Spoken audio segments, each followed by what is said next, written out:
Shalom Bapak Ibu sekalian, kita berjumpa kembali dalam siraman rohani. Sebelum melanjutkan, mari kita akan tundukkan kepala, kita berdoa. Bapa yang di dalam surga, kami sungguh bersyukur dan berterima kasih kalau kembali kami berjumpa dalam siraman rohani ini. Kiranya Roh Kudus-Mu yang akan memimpin dan memberikan tuntunan dari apa yang akan kami renungkan, sehingga apapun yang kami renungkan boleh menjadi berkat di dalam kehidupan kami. Kami mau mempercayakan siraman rohani ini hanya di dalam kuat kuasa-Mu sendiri. Terima kasih ya Tuhan, terpujilah nama-Mu. Dalam nama Yesus kami berdoa. Amin. Selamat siang Bapak Ibu sekalian. Siraman rohani pada hari ini atau siang ini saya beri judul Belajar Merendahkan Diri. Ayat yang terambil adalah dari Efesus 5 ayat 21 yang menyatakan demikian. Merendahkan diri dan rendahkanlah dirimu seorang kepada yang lain di dalam takut akan Kristus. Pada dasarnya manusia sulit untuk merendahkan diri. Mereka cenderung lebih suka dan lebih mudah untuk meninggikan diri.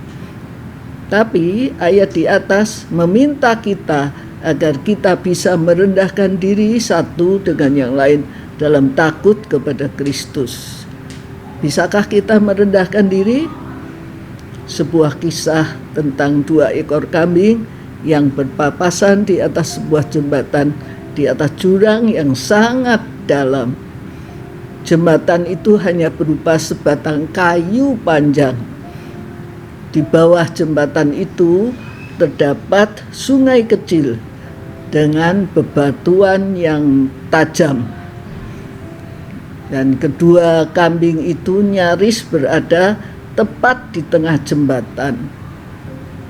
Kondisi jembatan itu sangat sempit dan tidak memungkinkan mereka untuk berbalik arah. Melihat ada yang menghalangi jalannya, kambing-kambing itu marah. Keduanya bukannya berbaikan, tapi justru mereka berlaga dan saling menanduk. Alhasil keduanya terjatuh ke jurang dan mati karena tajamnya batu-batu yang ada di bawahnya. Jadi mereka mati konyol semuanya. Namun di kesempatan yang berbeda ada juga 2 kambing lain yang berhadapan dengan situasi yang sama. Namun salah satu kambing ketika berjumpa di tengah menekukkan kakinya serta meniarap. Dia meniarap dan dia mengizinkan kambing yang ada di depannya untuk terus berjalan dengan menginjak tubuhnya. Karena perbuatan itu, hasilnya keduanya dapat menyeberang dengan selamat. Jadi tidak ada yang terjatuh, mereka bisa menyeberang karena seorang yang sudah merendahkan diri dan menyilahkan yang lainnya menginjak tubuhnya untuk berjalan melewati dirinya. Itu yang terjadi dan keduanya selamat dan tidak terjatuh di dalam sungai yang mempunyai batuan tajam yang telah membunuh kedua kambing sebelumnya, tapi mereka bisa menyeberang dengan selamat. Banyak orang berpikir bahwa merendahkan diri akan membuat mereka terlihat rendah atau hina. Ya, itu sebabnya banyak orang cenderung ingin menonjolkan diri agar mendapat pengakuan dari orang lain. Padahal merendahkan diri adalah salah satu sifat yang Tuhan inginkan dari kita. Merendahkan diri berbeda dengan rendah diri. Itu bukan sikap minder atau malu-malu atau tidak percaya diri. Ini adalah tanda kerendah hatian, yaitu rela mengenyampingkan kehebatan pribadi serta menjalankan relasi yang harmonis dengan orang lain. Sikap seperti inilah yang hendaknya dimiliki setiap orang percaya. yang harus dikembangkan secara tulus sebagai buah pengenalan kita akan Kristus. Bukan tindakan pura-pura atau karena ada motif tersembunyi. Inilah salah satu cara kita untuk mencerminkan teladan Kristus kepada dunia. Merendahkan diri adalah tanda kerendah hatian yang lahir dari pengenalan akan Kristus yang sejati. Kalau kita berpikir-pikir seperti itu, seharusnya kita seperti itu. Kisah di Alkitab pun banyak contoh yang memiliki kerendahan hati. Antara lain kalau kita melihat peristiwa mengenai wanita Kanaan dalam Matius 15 ayat 21 sampai 28. Ia datang kepada Yesus untuk minta penyembuhan putrinya yang kerasukan setan.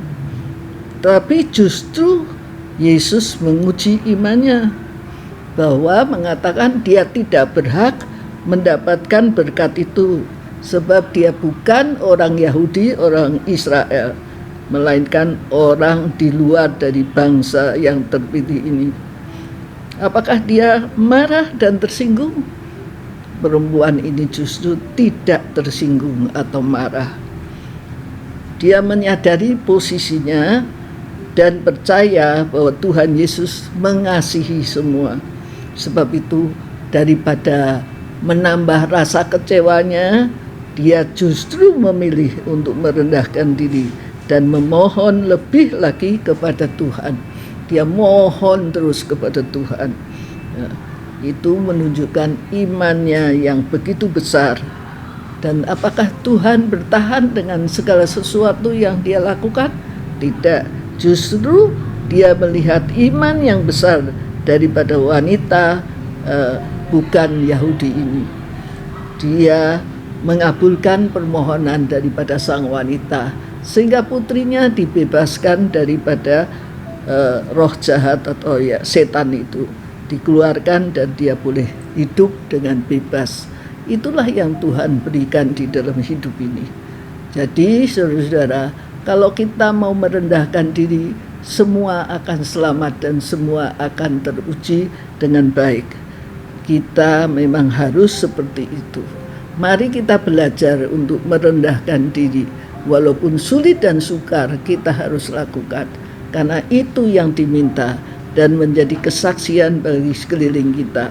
Itu yang harus kita lakukan agar Tuhan dipermuliakan. Ketika kita berjumpa dengan Tuhan, bukan dengan kebanggaan diri, bukan dengan kesombongan diri, tapi justru dengan merendahkan diri. Ingat ayat kita, merendahkan diri dan rendahkan dirimu seorang kepada yang lain di dalam takut akan Kristus. Justru itu menjadi alat di dalam tangan kita untuk menjadi berkat bagi sekeliling kita masing-masing. Maukah kita menjadi orang yang rendah hati sehingga kita betul-betul menjadi alat di dalam tangan Tuhan untuk memuliakan Dia. Inilah yang diminta dan inilah yang menjadi renungan atau siraman rohani pada siang hari ini. Bersediakah kita melakukannya sehingga kita betul-betul menjadi orang-orang yang mencerminkan sifat yang Tuhan mau kita lakukan bagi sekeliling kita, menjadi berkat di dalam diri kita bagi sekeliling kita, dengan kerendahan hati yang sungguh-sungguh mencerminkan bahwa Yesus sangat mengasihi kita. Dia selalu memberikan yang terbaik bagi kita. Kiranya firman Tuhan yang pendek ini akan menjadi berkat buat kita sekalian, dan Tuhan kiranya akan memberkati. Mari kita akan berdoa sekali lagi. Terima kasih ya Tuhan, kami sudah menyampaikan akan renungan. Kiranya Engkau sendiri akan menanamkan dengan Roh Kudus-Mu, sehingga kami dapat melakukan di dalam hidup ini menjadi orang-orang yang tahu merendahkan diri. Ketika kita berjumpa dengan orang-orang, kita rela menyerahkan akan diri kami untuk keselamatan dari semua jiwa yang Engkau taruh di dalam jalan hidup kami. Dengan kerendahan hati, bukan pura-pura, tetapi sungguh-sungguh karena perjumpaan dengan Kristus membuat kita selalu memohon kepadamu untuk tetap memiliki sifat kerendahan hati ini. Dan biarlah kami sungguh-sungguh menjadi berkat dimanapun kami berada. Terima kasih ya Tuhan, sempurnakan akan renungan hamba-Mu ini. Dan biarlah siraman rohani ini menjadi berkat bagi seluruhnya. Terpujilah nama-Mu, dalam nama Yesus kami berdoa. Amin.